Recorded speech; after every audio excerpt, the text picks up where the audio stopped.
In the tranquil summer of 2001, the coastal town of Emerald Bay, known for its pristine waters and abundant marine life, became the backdrop for a harrowing tale of survival. The narrative centers on the luxurious yacht Sea Odyssey, owned by the wealthy and enigmatic Richard Stanton. Richard had organized an exclusive yacht party to celebrate his latest business venture, inviting a select group of influential guests. Among the invitees was Emily Harris, a respected marine biologist renowned for her groundbreaking research on shark behavior. Emily's invitation was a deliberate choice by Richard, who was eager to discuss potential collaborations with her. The yacht drifted through the calm waters as evening descended, adorned with elegant decor and lively guests. The setting sun casts a golden glow, creating a picturesque scene. The air was alive with music, laughter, and the clinking of glasses. Emily felt out of place amidst the lavishness. Her thoughts were with the mysterious depths below them. Unbeknownst to the revelers, a quiet disaster was about to unfold. Michael Thompson, a young and enthusiastic entrepreneur, was leaning over the railing, captivated by the sea's allure. In a twist of fate, he lost his balance and fell overboard, plunging into the dark waters below. The yacht, filled with the sounds of festivity, took a moment to register the gravity of the situation. Panic ensued as the guests realized what had happened. Emily's heart raced with dread. She knew the dangers that lurked beneath the waves of Emerald Bay, especially after sunset. Understanding the severity of the incident, Richard immediately ordered the yacht to halt and initiated a rescue operation. However, amidst the chaos, their distress signal to the Coast Guard was lost, leaving them isolated in the vast ocean. With her expertise in marine life, Emily stepped forward to lead the rescue. Time was critical. Sharks are drawn to the thrashing and noise of a struggling swimmer. She coordinated with the crew to deploy a smaller boat for the rescue, readying herself to dive in and assist. A sense of dread enveloped them as they neared Michael's last known location. The faint silhouette of a shark circling nearby became visible, attracted by the commotion. Emily's heart sank further. The predator was dangerously close. In the rescue boat, armed with only a flashlight and extensive knowledge, Emily leaned over the edge, scanning the waters for Michael and the approaching shark. Every second was precious, and the looming threat of the shark attack intensified the urgency of their mission. With Emily at the helm, the rescue boat closed in on the spot where Michael had last been seen. The water, black under the night sky, offered little visibility. Emily's flashlight swept over the waves, searching. Then, one of the crew members shouted that they had spotted Michael struggling weakly a few meters away. As they drew nearer, the ominous shadow of the shark became more apparent, circling closer with each passing moment. Emily knew they had mere moments before it would strike. Her mind raced with the knowledge she had accumulated over years of studying these apex predators. She had to act fast. Emily dove into the water in a split-second decision, creating a distraction. She planned to draw the shark's attention away from Michael. It was a dangerous move, but it was their only chance. The shark, curious about this new arrival, veered towards Emily. Her heart pounded as she swam vigorously, leading the predator away from Michael. Meanwhile, the crew reached Michael, pulling his exhausted form into the boat. His leg bore deep gashes from the shark's initial attack, blood coloring the water around him. The crew's immediate concern was to stop the bleeding and stabilize him. They applied pressure to the wounds with makeshift bandages, trying to control the blood loss while radioing the yacht for medical assistance. Richard and the other guests had prepared the first aid kit on the yacht and readied themselves for Michael's return. The atmosphere was tense, a stark contrast to the earlier mirth. Richard and a few guests helped hoist Michael on board as the rescue boat approached. The yacht's crew, some with basic medical training, quickly administered first aid. They cleaned the wounds with antiseptic, applied more secure bandages, and administered pain relief. Meanwhile, Richard contacted the Coast Guard and dispatched a rescue helicopter. Michael, though in pain and shock, was conscious. He thanked his rescuers, particularly Emily, who had risked her life to save his. Emily, now back on the yacht, was visibly shaken but composed. Her quick thinking and bravery had averted a greater tragedy. As the helicopter arrived, the winch lowered to airlift Michael to the nearest hospital. The guests on the yacht watched in solemn silence as he was carried away, the seriousness of the situation weighing heavily on their minds. Michael's recovery became a story of resilience and courage in the following weeks. His injuries, though severe, were not life-threatening, and he made a steady recovery. The experience had left its mark, not just physically but also mentally. He often spoke of the incident, reflecting on the fragility of life and the unexpected heroes like Emily, who emerge in times of crisis.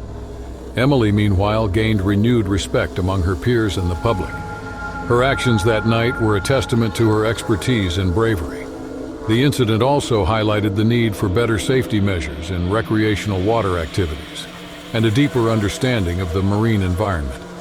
The story of that fateful night on the Sea Odyssey became a reminder of the unpredictability of nature and the extraordinary courage of ordinary people. It was a tale that would be recounted for years in Emerald Bay, a testament to survival and the human spirit. In the heart of summer 2018, New Smyrna Beach in Florida, a hotspot for surfers and sun-seekers, set the stage for an unforgettable adventure for a group of high school friends. Known for its warm waters and vibrant beach culture, New Smyrna was also notorious for its shark sightings, which often thrilled the more daring visitors. The story revolves around 5 teenagers: Alex Johnson, a confident and natural leader; Sarah Miller, the group's free spirit; Ethan Wright, the cautious and thoughtful one; Mia Thompson, adventurous and fearless; and Kyle Anderson, the prankster of the group.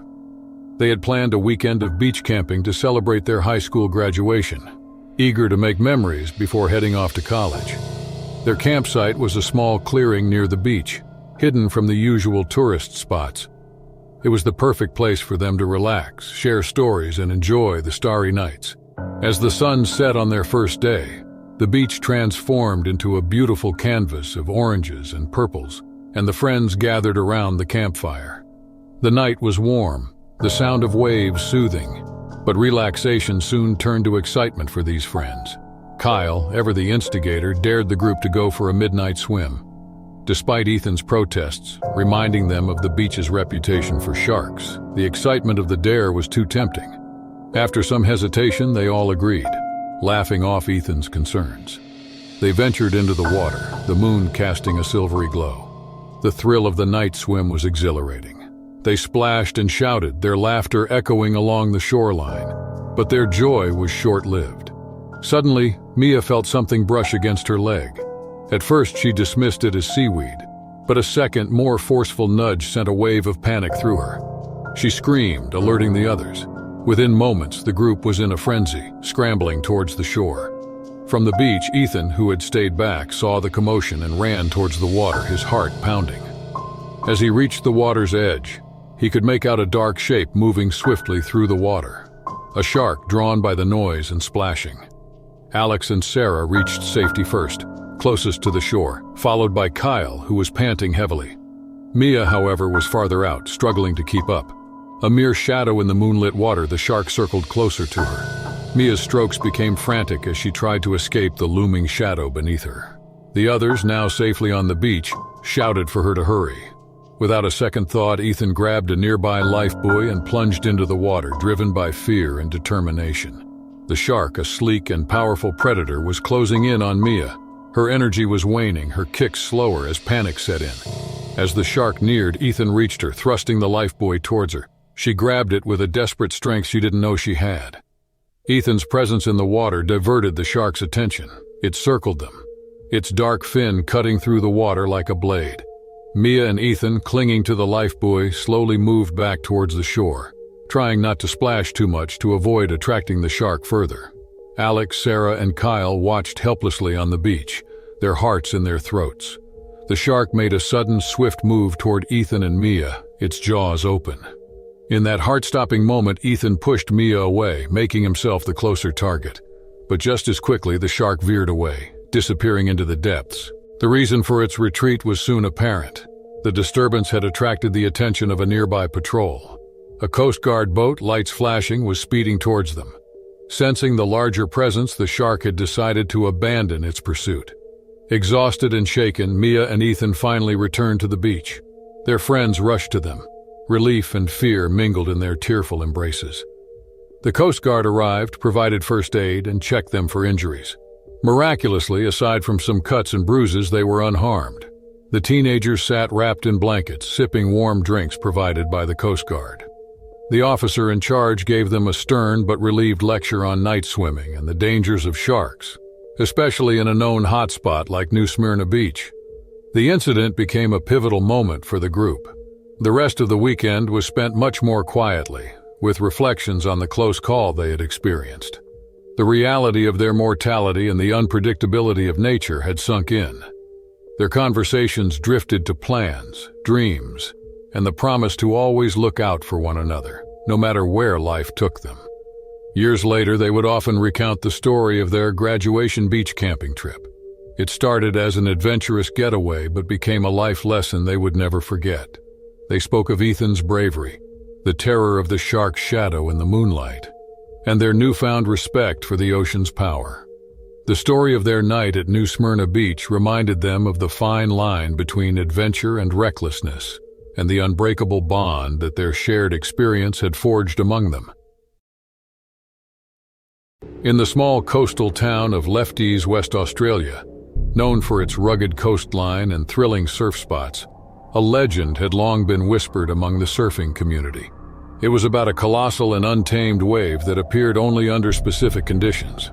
This wave, known as the Titan, had a fearsome reputation for being infested with sharks, a detail that only added to its mystique. Among the surfers who frequented Lefties, one stood out for his skill and fearlessness: Jack Morrison. A seasoned surfer with sun-bleached hair and a collection of surfing trophies, Jack had conquered waves around the world. But the Titan remained his unfulfilled challenge, a personal Everest he was determined to conquer. The locals, well-versed in the tales of the Titan, often warned Jack of its dangers. They spoke of experienced surfers who had dared to ride the wave, but encountered the sharks that lurked beneath, never to be seen again. Jack, however, was undeterred. To him, the Titan was the ultimate test, a chance to prove his mastery over the sea. As spring rolled into summer, the conditions for the Titan began to materialize. The air buzzed with anticipation. Surfers and locals alike knew that the Titan was about to awaken. Jack prepared meticulously, checking his equipment and discussing strategies with his longtime friend and fellow surfer, Lucas. On the day the Titan was expected to appear, the beach was crowded with onlookers, their eyes fixed on the horizon. The sea was unusually calm, but there was a palpable tension in the air. Jack surveyed the ocean, dressed in his wetsuit, waiting for the right moment. As if on cue, the water began to swell, and a massive wave started to form in the distance. The crowd gasped as the Titan emerged, its mighty crest a spectacle of nature's raw power. Jack paddled out, his heart pounding with excitement and a hint of fear. As he approached the towering wave, he could feel the force of the water beneath him. He paddled harder, positioning himself. With a deep breath, he stood up on his board, riding along the crest of the Titan. The thrill was indescribable. He was a speck on a mountain of water, conquering the legendary wave. But as he maneuvered down the wave's face, Jack noticed dark shapes in the water below. Sharks, attracted by the movement and the gathering of fish disturbed by the wave, were swimming just beneath the surface. Jack's mind raced. He needed to stay on the wave and away from the sharks. As he neared the end of the wave, one of the sharks, a massive great white, leaped out of the water, its jaws wide open. Jack narrowly avoided it, feeling the whoosh of air as the shark snapped its jaws shut just inches from him. Jack's heart hammered in his chest as the great white shark plunged back into the ocean, its powerful tail sending a water spray. The crowd on the beach, witnessing this terrifying spectacle, stood frozen in shock. Jack knew he had to act fast. The waters around him were now a hunting ground. He kept his balance, riding the wave with a newfound urgency. His mind, trained from years of surfing, was acutely aware of every movement in the water. Once thrilling, the wave became his escape route from the looming danger below. As Jack neared the shallower waters, another shark, encouraged by the presence of the great white, darted toward him. Its dark silhouette moved swiftly, cutting through the water. Jack, seeing the imminent threat, made a split-second decision. He jumped off his board, aiming for a wave to push him towards the shore. Confused by the sudden movement, the shark missed Jack and collided with his board, sending it flying into the air. Jack, submerged, kicked hard. propelling himself towards the beach. His lungs screamed for air, but he knew he couldn't surface yet. The sharks were still too close. Underwater, Jack's world was a blur of bubbles and shadows. He swam with all his might, driven by instinct and the will to survive. Finally, he broke the surface, gasping for air, and continued to swim towards the safety of the shore. The crowd, now in a state of panic, rushed to help. Lucas and other surfers dove into the water, forming a human chain to reach Jack.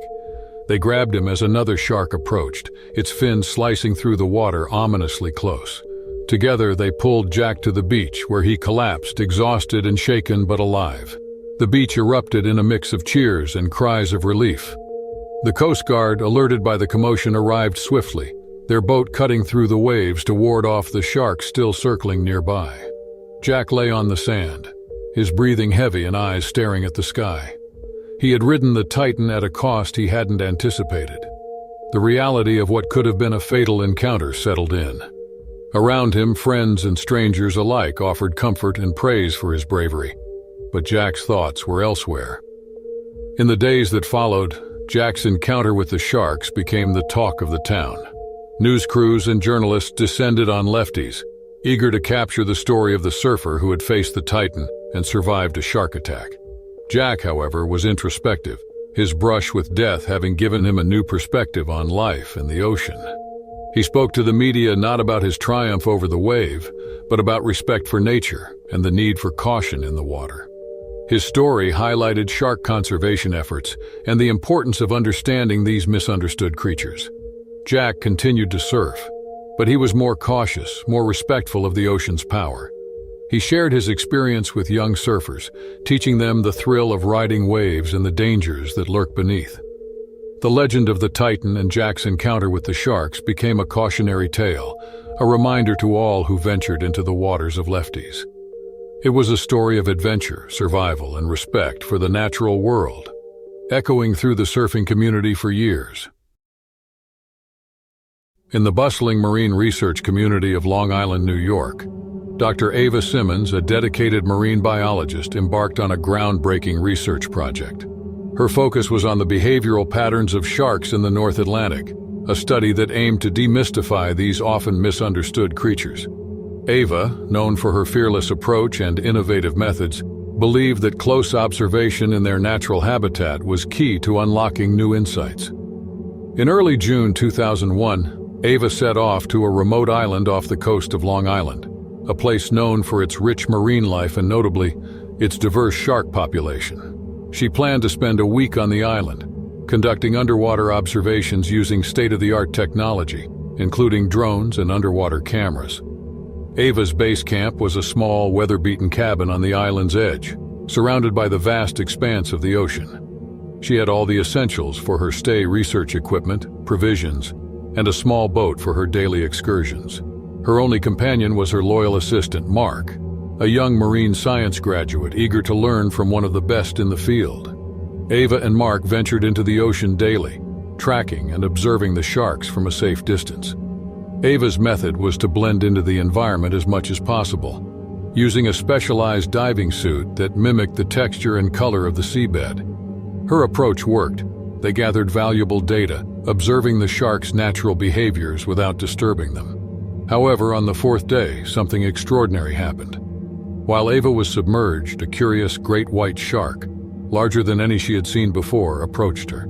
Its size was imposing, yet its movements were graceful, almost gentle.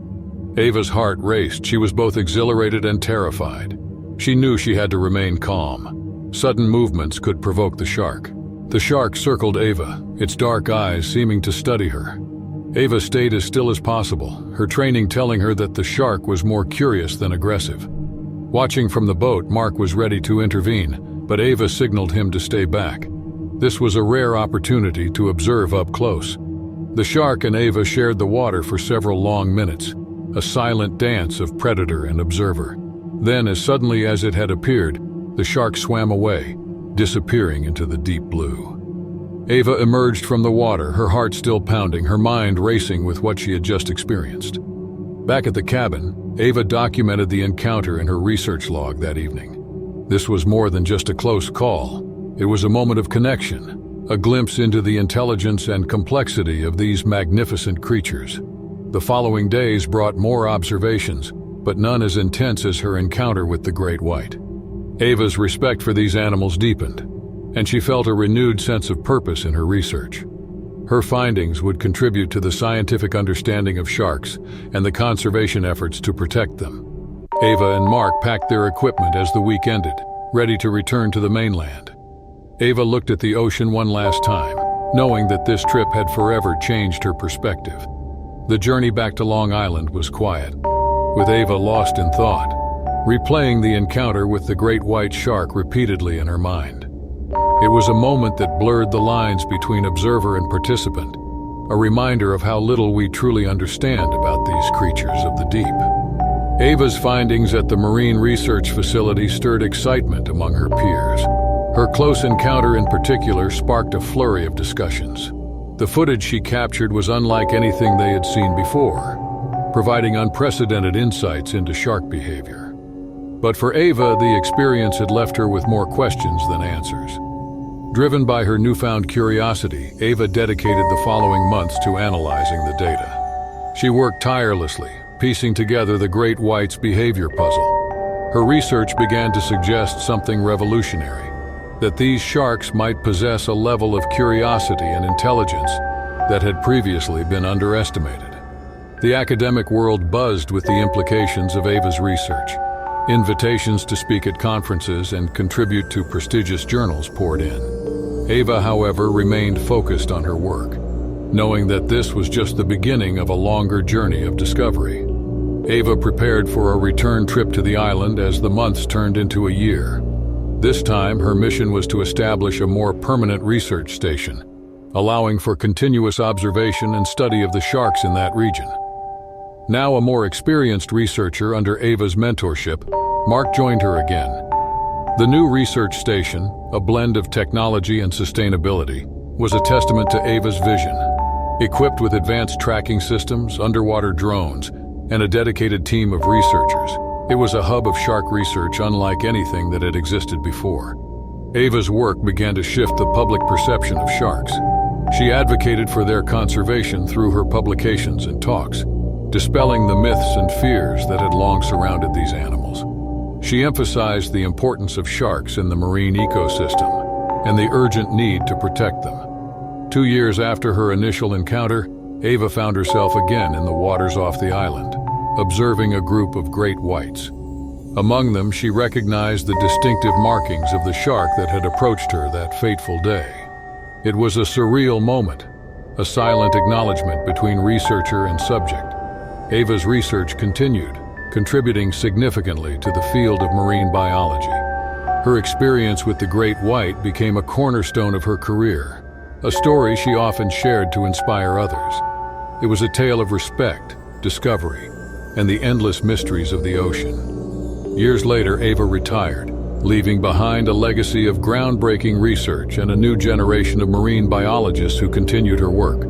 The research station on the island remained a beacon of learning and conservation in the vast, unexplored waters of the world. As Ava looked back on her career, she realized that her greatest discovery wasn't in the data or the accolades, but in her profound connection with the ocean and its inhabitants. It was a reminder that in the depths of the sea, there are wonders beyond our imagination, waiting to be uncovered. In the vast, winding waterways of the Florida Everglades, a unique adventure awaited Tom Bennett, an enthusiastic kayaker with a passion for exploring the uncharted. The Everglades, known for their sprawling mangroves and diverse wildlife, were a kayaker's paradise. Having explored various water bodies across the United States, Tom was drawn to the Everglades for their serene beauty and the thrill of navigating through their complex network of channels. On a warm morning in July 2023, Tom set out with his kayak, equipped with essentials and his trusty waterproof camera. He planned to navigate through the less traveled paths of the mangroves, hoping to capture the raw beauty of this natural haven. The air was thick with chirping birds and rustling leaves, a symphony of life thriving in the wetlands. Tom's kayak glided smoothly over the calm, shallow waters, the green canopy of the mangroves casting dappled shadows on the surface. He was in awe of the peacefulness that enveloped him, a stark contrast to the hustle of city life he was used to. His camera clicked away, capturing herons in flight and the occasional alligator basking in the sun. As he ventured deeper into the mangroves, the channels became narrower, the canopy overhead more dense. The sunlight struggled to penetrate through the thick foliage, creating a play of light and shadow on the water. Tom was vigilant, aware that the shallow waters could hide unexpected dangers. Without warning, the water beside his kayak stirred. At first, Tom thought it was a fish or a small alligator, familiar sights in the Everglades.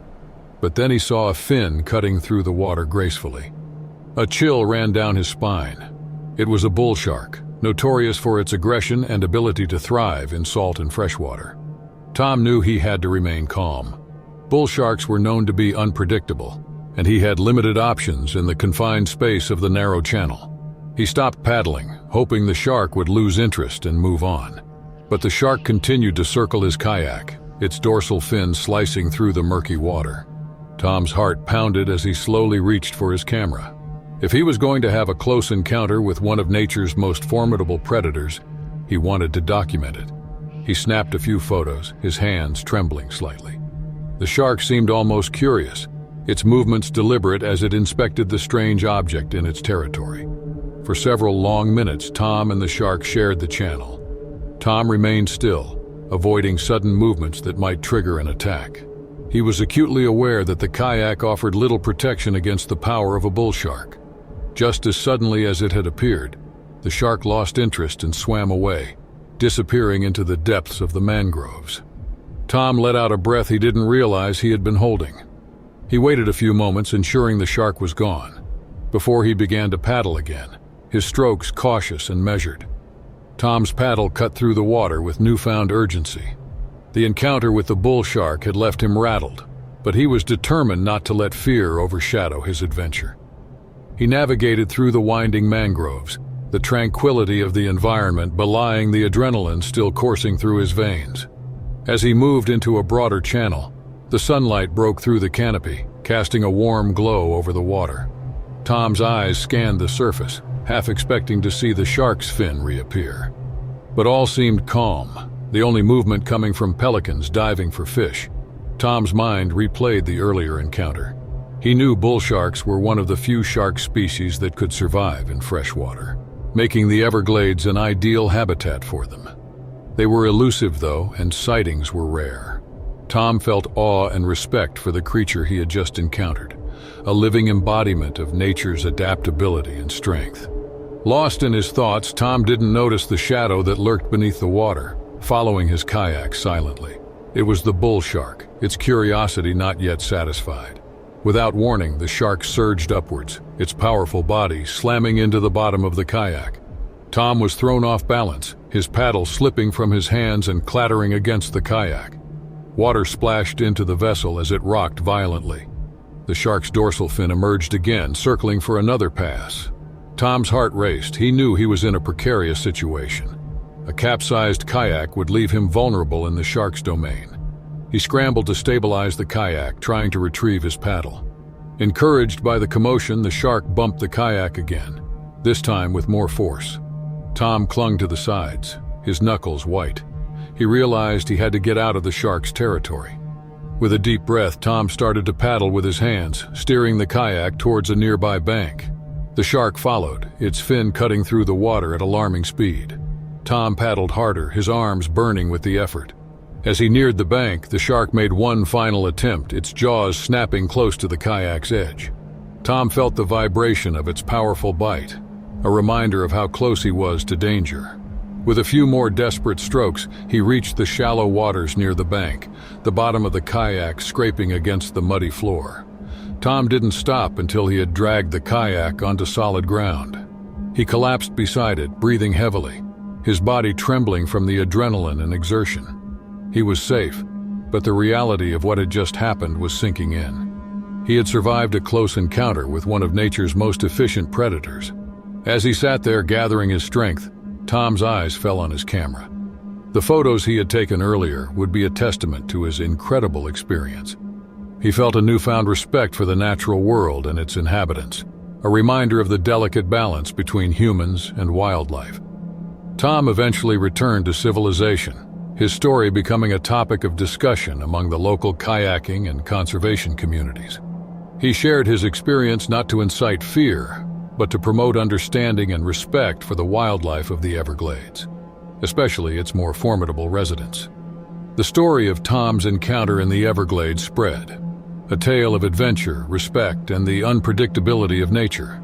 It served as a reminder to all who ventured into the wilderness to admire from a distance, to respect the habitat of these wild creatures, and always to be aware of the silent fins that may be lurking in the murky waters.